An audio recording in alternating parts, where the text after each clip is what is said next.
감사한 날입니다. 이 문지정 자매님께서 오시고 목사님께서 오시고 아드님이십니까? 아니면 사위십니까? 한국에서 일주일 전에 왔어요. 아, 그렇습니까? 음악하는. 음악하는 죄송합니다. 죄송해요. 의도한 건 아니었어요. 청춘 남자와 같이 있으면 항상 그렇게 보여서. 일주일도 출근할 시간입니다. 네.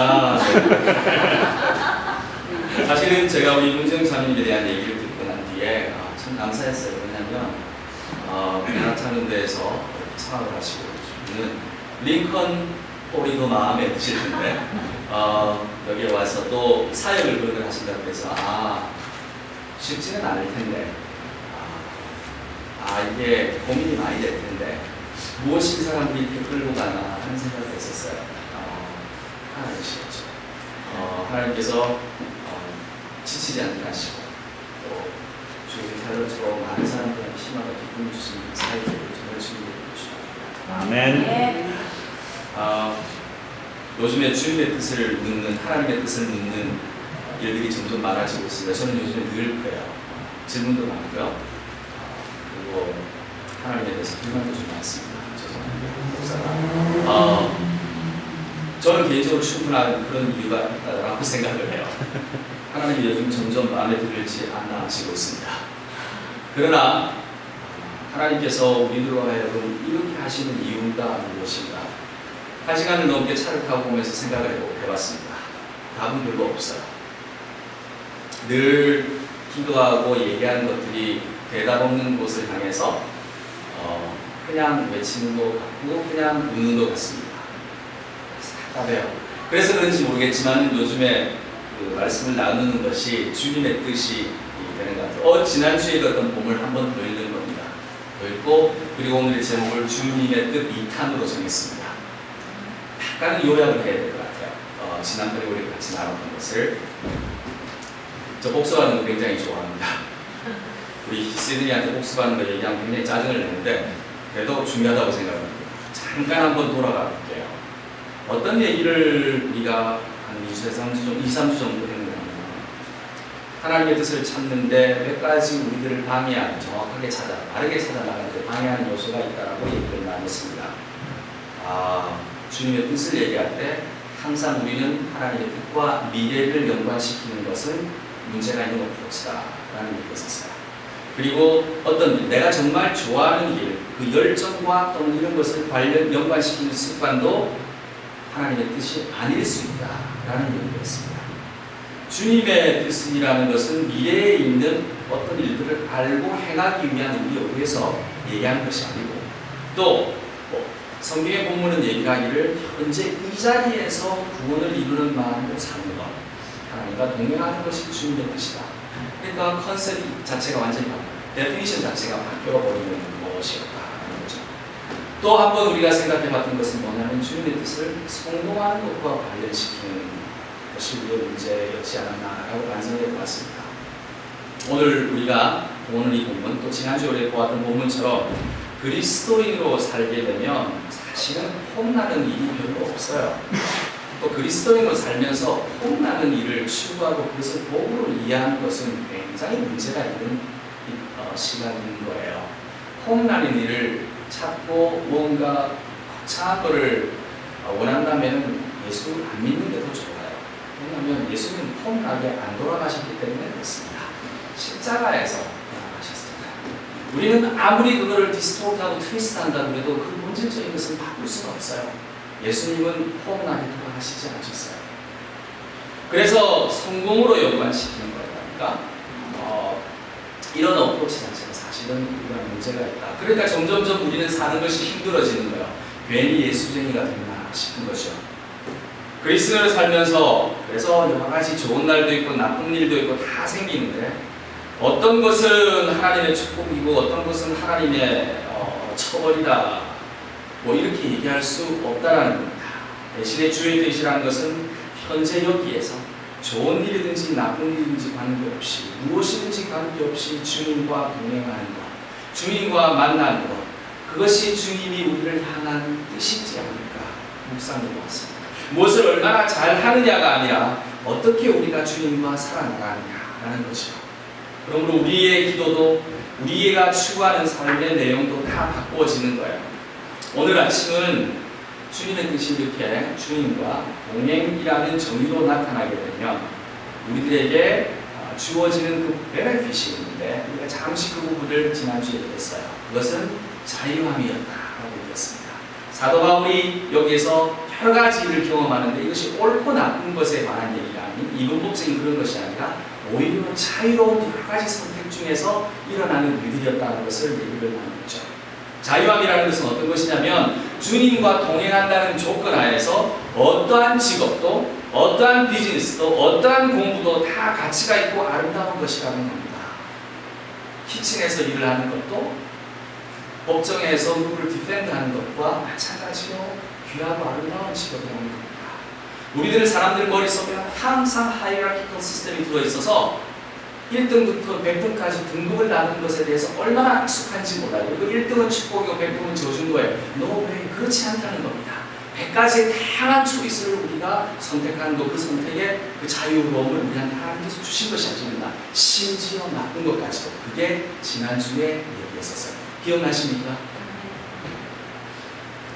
왜냐하면 우리에게 하찮게 보이고 작게 보이는 것을 다 주님께서 크다고 칭찬하셨기 때문에 그렇습니다. 작은 일에 충성된 자와 어떻게 하신다고요? 크다고 말씀하셨잖아요. 그래서 우리는 조그마한 일에 이렇게 충성을 하면서 살아갑니다. 또 그렇게 살아가는 것이 우리들입니다. 그렇게 폼나지 않아도 그 조그마한 일이 극대화되게 이렇게 끝까지 가다 보면 십자가의 길이 되는 거예요. 끝까지 우리들이 수준이 가는지는 잘 모르겠습니다. 저보고 당장 내일 아침 십자가에 달리라고 저는 도망갑니다. 당장 차 타고 저는 저기 남부로 도망가든지 키웨스트 쪽으로 바다까지 도망갈 것 같아요. 그 정도까지는 안 될지는 모르지만 이렇게 다양한 크고 작은 일들은 하나님께서 주신 우리들의 선물로 보는 것이 적합하지 않다. 오늘은 여기서 하나 더 나아갑니다. 우리들에게 주어진 초이스들이 참 많고 우리는 그것을 어떤 것이든지 선택해도 되는 할 수 있는 자유가 주어졌어요. 주님과 동행한다는 삶 안에서 우리의 선택에는 큰 것도 없고 큰 것과 작은 것의 차이도 없고 나쁜 것과 좋은 것의 차이도 없기에 우리는 그래서 엄청난 선택의 자유함을 가지고 살게 됩니다. 근데 그렇구나 라고 생각하는 그 순간에 우리는 새로운 문제에 봉착하게 돼요. 문제는 이겁니다. 너무 초이스가 많아요. 너무 그 가는 길들이 많은 겁니다. 어떤 거를 선택해야 되나? 이게 참 아이러니한 거예요. 선택하고 자유함이 주어진 그 순간부터 우리는 혼란스러워지는 겁니다. 그래서 우리들 머릿속에 어렸을 때부터 이렇게 어떤 프로그램화된 것 중에 하나가 누가 대신 나를 위해서 초이스를 해줬으면 좋겠어 라고 생각할 경우가 많아요. 우리 중고등부 학생들 커가면서 스스로 자유하기를 원하지만 때로는 부모님들한테 많이 기대합니다. 선택을 해달라고. 부모님은 그거를 잘 아시기 때문에 선택을 좋은 뜻으로 해서 이렇게 가라고 얘기를 하기도 하지만 또한 제한하는 거예요. 그래서 이런 어떤 다이내믹한 관계가 이루어지는 것이 앞으로 자녀들의 미래에 가는 데 있어서 일어나는 일들이지만 어쨌든지 그 선택의 초이스가 많은 우리들한테는 이게 문제가 되기 시작해요. 사실 우리들 지금 현재 살아가는 인생은 우리가 접하는 환경은 이 수없이 많은 초이스들을 만나게끔 되어 있어요. 그리고 우리는 매일매일 수없는 결정을 내리게 됩니다. 적어도 여러분이 개인의 하루를 시작할 때에 살펴보게 되면 또 여러분이 속한 커뮤니티 안에서 살아가게 되다 보면은 여러 가지 결정을 하게 됩니다. 가정이 있고 아내 있고 남편 있고 아빠, 엄마, 직장, 교회, 무슨 구역, 개인적인 클럽, 동창회 여러 가지 그룹들이 있고 여기에 맞춰서 스케줄을 또 만들어지게 되고 또한 거기에 맞춰서 수많은 결정들을 하게 됩니다. 어떤 교회에서는 성도님들 같은 경우는 새벽에 열심히 가시는 분들은 새벽에 갔다 와서 밥하고 남자 얘기하지 않고 여자분들 밥하고 남편 챙기고 가게 가서 오픈하고 비즈니스 계약되고 물건 구입하고 친구들 만나서 커피도 한잔 해야 되고 개모임도 계약해야 되고 여러 집사님들 연락해서 저녁 때 미팅도 하나 준비해야 되고 다음 주 구역 예배 준비해야지 음식 준비해야지 애들 픽업해야 되지 과외 보내야지 저녁 때 친척집 가서 요즘 추석이니까 음식도 만들어야 되지 여러 가지 일들이 너무너무 많은 거예요. 그리고 다 선택하고 결정을 하는 겁니다. 그리고 저녁 때 집에 들어오면 애들 숙제 한번 챙겨주고 다음 주에 뮤직 무슨 프로그램이 있는데 뭐 리사이틀 있는데 도구 사야 된다면 갖다 줘야 되죠. 그러다 보니 저녁 10시, 12시 잠시 1시간 정도 요즘에 한참 유행하는 거 보이나요? 한국의 드라마 뭐 별에서 온 그대 1시간 정도 보고 이렇게 자게 되면 12시입니다. 이런 초이스들 엄청난 결정들을 하게 됩니다. 옛날과 비교할 수 없는 많은 선택들이 있어요. 근데요, 이런 바쁜 것이 우상화되는 시대입니다. 바빠야지 우리가 살아있는 것 같이 느껴져요. 이 세상의 환경이 우리에게 많은 초이스를 줌으로써 우리에게 결정할 수 있는 자유를 누릴 공간을 주었다면, 반대로 오늘날 너무나 많은 초이스 때문에 우리가 만들어낸 이 초이스, 이 선택의 의미와 가치를 미리 생각할 여유 없이 바쁨 속으로 몰아가는 역설적인 환경을 지금 만들어내고 있어요. 그래서 바쁜 거예요. 그냥 바쁜 거예요. 그러다 보니 1년이 지나는 거예요. 무지 바쁜 겁니다. 더 나아가서 자유함과 바쁜 건 다른 얘기예요. 그러나 그렇게 변질돼 가고 있다는 얘기죠. 이렇게 바쁘지 않으면 더 나아가서 사는 것 같지 않게 되어버리는 거예요. 바쁘지 않으면 게으른 사람이 되는 것 같은 느낌이 드는 거예요. 또 바쁘지 않으면 게으른 사람이처럼 보이는 경향이 있어요. 이런 문화가 지배하기 시작한 거예요. 그래서 풍성한 초이스라는 것이, 그걸 누릴 만한 자유라는 것이 바쁜 일상이라는 새로운 환경으로 실제로 하나님께서 주어진 그 자유함을 경험하지 못하게 되는 상황으로 몰아갑니다. 근데요, 이 바쁨이라는 것은 항상 생산성이라는 목적, 생산성이라는 목적 안에서 이루어져요. 그런 아이디어가 뒤에 숨어 있어요. 이렇게 비지한 스케줄 안에서 열심히 일하는 것 가운데 또한 생산성을 극대화시켜야 됩니다. 그래서 여러 가지 시도가 나타나죠. 세상을 살다 보면. 혹시 이런 거 들어보신 적 있어요? 타임 매니지먼트. MBA 스쿨 가게 되면 과목 중에 하나예요. 학부에서 비즈니스 공부하다 보면 타임 매니지먼트는 프로페셔널 디벨롭먼트 하는 중에서 꼭 들어야 되는 것 중에 하나예요. 그거 효율적으로 하지 않으면 우리 포커스를 잃어버리는 프라이어타이즈가 안 된다고 얘기를 해요. 그래서 그런 것들이 굉장히 중요하게 됩니다. 미국 사람들은 굉장히 파퓰러한 겁니다. 이렇게 해서 얻고자 하는 것은 뭐냐면 가장 짧은 시간 안에 가장 효과적인 결과를 내어서 재정적이든지 시간이든지 그래서 극대화되는 생산력을 가지게끔 하는 겁니다. 많을수록 좋고 빠를수록 좋고 초이스가 많을수록 좋고 또 가장 많은 초이스를 내면서 엄청난 일을 하고 그걸 또한 효과적으로 해서 최대 아웃컴을 내는 것, 그것이 우리의 삶의 질이라고 얘기하는 거예요. 가치라고 얘기합니다. 이런 것을 잘 치러내는 것. 내가 가진 선택을 이런 식으로 선택하는 삶이 내가 가진 자유의 누림이다. 이게 현재인 겁니다. 근데요, 우리가 자유를 생각할 때 두 가지가 있어요. 첫 번째는 외부의 억압이나 강요 없이 내가 스스로 100% 결정하는 것을 자유라고 생각합니다. 이것은 미국의 헌법이 보장하는 것이기도 합니다. 종교를 선택할 수 있는 자유도 있고, 종교를 만들 수 있는 자유도 있고, 하나님을 믿을 수 있는 자유도 있고, 믿지 않을 수 있는 자유도 있고, 없다고 주장할 수 있고요. 이런 것을 의미합니다. 사실은 요즘에 이 종교적인 의미의 자유가 종교를 선택하는 자유에서 종교를 디자인하는 자유까지 다 확대가 됐어요. 누구나 다 종교의 창시자가 될 수 있습니다. 조 목사님도 조 종교의 창시자가 될 수가 있습니다. 근데 두 번째는 이런 겁니다. 두 번째는 아니라 우리가 심각하게 오늘 생각해 보아야 될 자유는 그리스도인으로서 여러 가지 초이스가 나는 것. 이런 타임 매니지먼트라는 복잡한 바쁜 스케줄 안에서 그래서 우리가 생각해 보아야 될 자유는 내가 가진 자유함으로 그 자유함을 기부업함으로 하나님께 복종하는 자유가 있습니다. 역설적이에요. 이 말씀을 다시 드릴게요. 우리가 가진 여러 가지 초이스를 많이 할 수 있는데, 다양하고 좋은 것을 우선순위를 정해서 할 수 있는데, 바쁘게 살면서 다 할 수도 있는데, 그것을 내 삶의 가치로 삼는다는 그 자체를 포기할 수 있는 것도 여러분의 자유함입니다. 그거를 무슨 자유라고 하냐면요, 기독교의 표현 안에서는 자발적 순종이라고 얘기합니다. 그것을 포기함으로써 우리가 믿는 그리스도에게 스스로 복종시키는 내가 결정하는 자유입니다. 이것이요, 우리들한테 주어진 자유고 가장 중요한 자유입니다. 그리스도 안에서 종이 되겠다고 하는 자유, 교회 안에서는 많은 사람들이 자유로 보지 않고 오히려 강제적으로 복종하게끔 하는 무분별한 폭력으로 보는 시각들이 있어 왔어요. 젊은 사람들일수록 더 억울합니다. 부모님들이 가르쳐주는 모범 자체가 폭력적이라고 느낄 필요가 없나요? 왜? 순종하라고만 얘기합니다.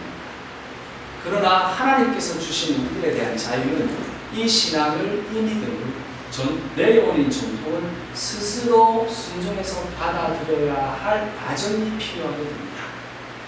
많은 사람들이 이 과정 없이 하나님을 믿게 될 경우에는 혼란 속으로 빠지게 돼요. 자발적 순종. 왜냐하면 교회 안에서 순종이 많이 왜곡되어서 그렇습니다. 요즘 젊은 목사님들은 순종 얘기 교회 안에서 잘 안 하려고 합니다. 이유가 뭔지 아시겠어요? 교회 안에서 순종 얘기할 때마다 교인들이 하나님에 대한 순종인지 목사님 개인적인 계획과 의도에 대한 순종인지에 대한 갈등을 하기 때문에 그렇습니다. 그래서 어쩔 수 없이 긴장감이 생기고 불편한 일들이 많이 생겨왔었거든요.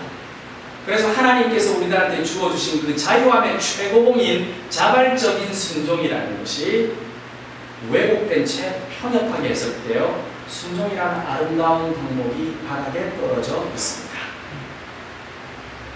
아무리 목사님이 일어나서 하나님의 일이니 하면서 순종합시다 하더라도 기본적인 상식을 갖고 있는 성도들은 이렇게 생각합니다. 그게 어떻게 해서 하나님의 일일까요? 그냥 목사님이 이어붙이시는 일이지요. 라는 생각은 마음에 갖고 있지만 감히 바깥으로는 얘기를 안 합니다. 그러나 그것이 현실이에요. 신학적으로도 이 순종이라는 말이 역사 안에서 역사적으로 하나님에 대한 순종보다 그 순종을 얘기하는 사람과 기관의 이득을 위해서 강조된 적이 많이 있는 역사가 있으니 이 말처럼 오해받기 쉽고 이 말처럼 듣기 싫은 말이 없는 것이에요.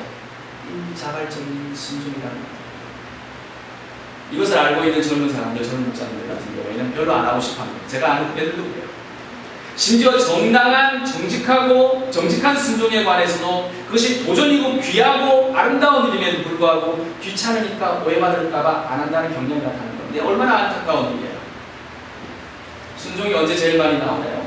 교회 건축할 때, 교회 공유할 때. 순종이 제일 많이 나와야 할 때는 살아갈 때 나와요. 매 순간, 매일매일. 그러나 아름답게도 이 편협된 선입관이 서로에게 진정한 의미로서의 순종을 파악하는 데 막대한 지장을 초래하고 있습니다. 그러나 우리에게 주어진 이 순종, 명령처럼 주어진 순종이라는 것은, 그리고 우리의 자발적인 선택에 대한 순종이라는 것은 바쁘고 바쁜 것 자체가 우상화되어지고 너무나 많은 초이스를 가장 많이 자유롭게 선택하는 것 가운데서 가장 가치 있는 것이라고, 바쁜 것이 가치 있는 것이라 생각하는 현재 물량 중심의 문화를 극복할 수 있는 유일한 대안입니다. 그리스도한테 순종합니다. 그것도 자발적. 저는 오늘 우리 에리카 자매님께서 오신다고 했을 때 자발적 순종의 의미가 생각이 났었어요, 사실.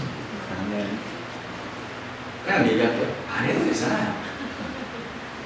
이런 교회 와서 조그마한 교회에 관중도 없고 관객도 없어요. 안 해도 돼요. 안 한다고 아무도 뭐라 할 사람 없어요. 오히려 왜 거기 가서 그래? 너 탤런트가 웨이스트 되는 거 아니야? 라고 얘기하는 사람이 더 많을 거예요. 그러나 여기 와서 찬양을 할 때 저는 아침에 여기 와서 잠깐 눈물 찔끔했어요. 왜 그런지 아십니까? 교회가 살아있는 거는 이렇게 자발적으로 자기한테 돈 전혀 안 되는 일에 투신하는 젊은 사람들이 아직도 생겨나기 때문에 그렇습니다.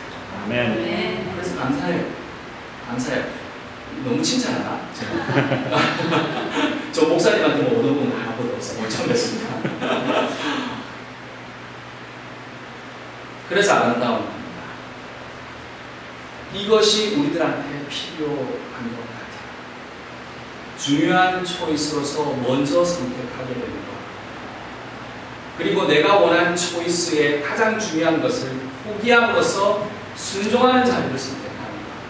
자원하는 마음으로 주님 앞에 나와 주님을 먼저 선택함으로 또 그렇게 하라는 주님의 명령을 따름으로 스스로의 선택에서 내가 주님이 중심이 돼. 내가 중심이 되는 삶이 아니라 내 욕심과 내 성공과 내가 아는 것, 내가 백그라이즈 되는 것이 중심이 되는 것이 아니라 하나님께 예배 드리는 것이 중심이 되는 것에 내가 자발적으로 순종해서 따라가겠다고 선택하는 이 자유함이 하나님 앞에서 가장 아름답게 인정받는 그날, 그것을 만나는 그날 기대하면서 살아가는 것이 우리들입니다.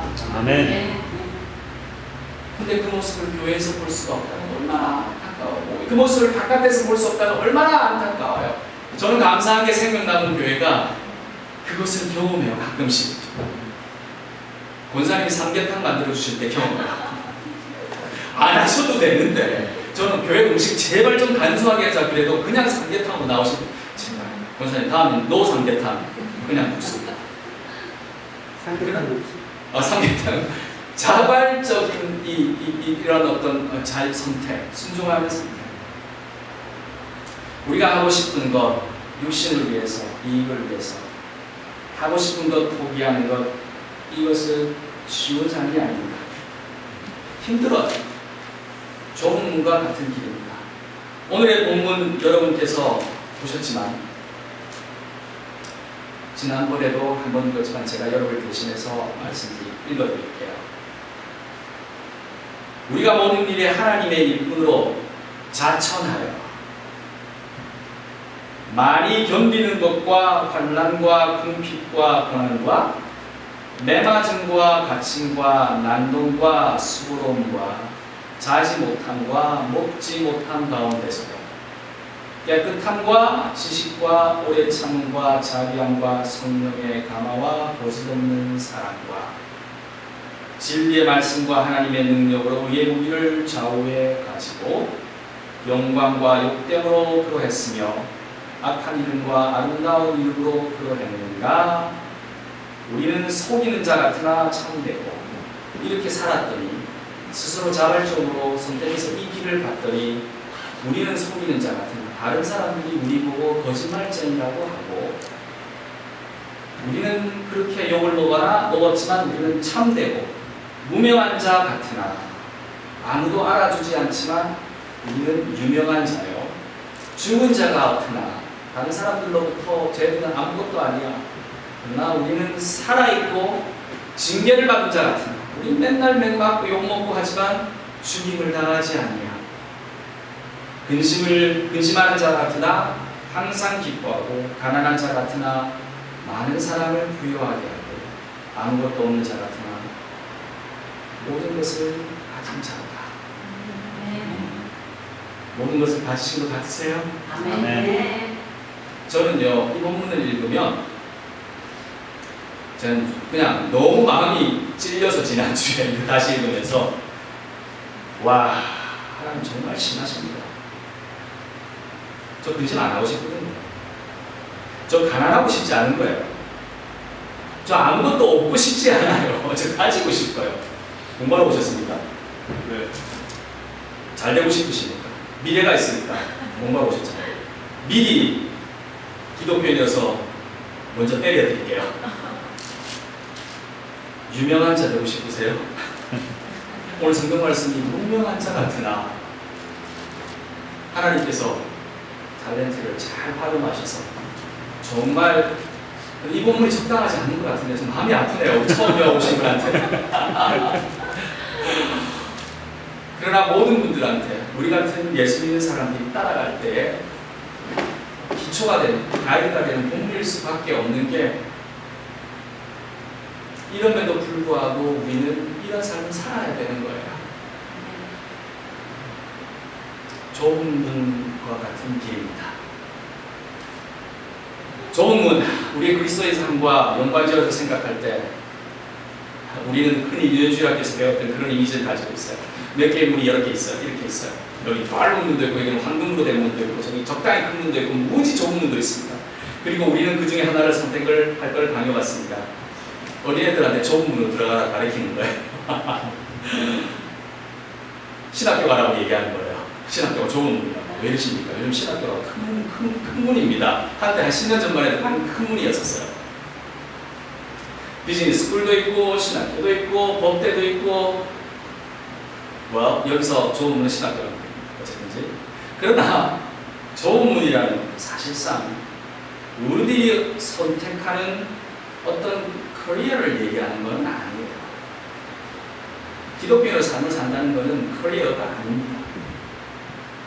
좋은 문이라는 것은 우리 모두가 가고 있는 그리스도인으로서의 길입니다. 이거는 사실은 선택하는 문제는 아니에요. 법대든 비즈니스 스쿨이든 신학교를 가든 관계없이 그것은 좋은 문이 될 수밖에 없다는 겁니다. As long as you are Christian. 여러분이 기독교인이라면 어디를 가도 좋은 문이에요. 남은 거는 자발적 순종밖에 없어요. 우리가 스스로 누릴 수 있는 많은 초이스를 그리스도를 위해서 기꺼이 포기하고 주님의 삶에 동행한다라는 음성에 따르는 그 자유함을, 그 선택을 매일매일 우리가 해야 되기 때문에 다른 사람들이 우리들한테 기대하는 그 기대치가 아닌 그 다른 길을, 호롤리 다른 길을 우리가 매일매일 선택해야 하기 때문에 이게 좋은 길이에요. 준비되셨어요? 오늘의 본문 11절은 이렇게 얘기합니다. 사도 바울이 그 이전에 여러 가지 삶의 선택과 여러 가지 모양과 여러 가지 경험을 다 하고 난 뒤에 이 이야기를 합니다. 11절 고린도인들이여 너희를 향하여 우리의 입이 열리고 우리의 마음이 넓어졌으니. 이 말은 그렇다. 삶은 여러 가지 초이스가 있고 그리고 다 받아들일 만하다라는 거예요. 매를 맞는 것도 받아들일 만하다. 우리의 마음이 이렇게 넓어진 겁니다. 고난을 당하고 굶는 것도 다 받아들일 만하다. 너 나쁜 놈이다 라고 오해받고 욕먹는 것도 다 받아들일 만하다. 이렇게 된 겁니다. 사도 바울의 고백은 다 당하고 보니 그렇더라 라는 얘기지만 이제 삶을 살아가는 우리들한테는 각오를 하라는 뜻이겠죠. 당하게 될 거니까 다 받을 만하다라고 마음의 준비를 가지고 들어가라는 얘기겠죠.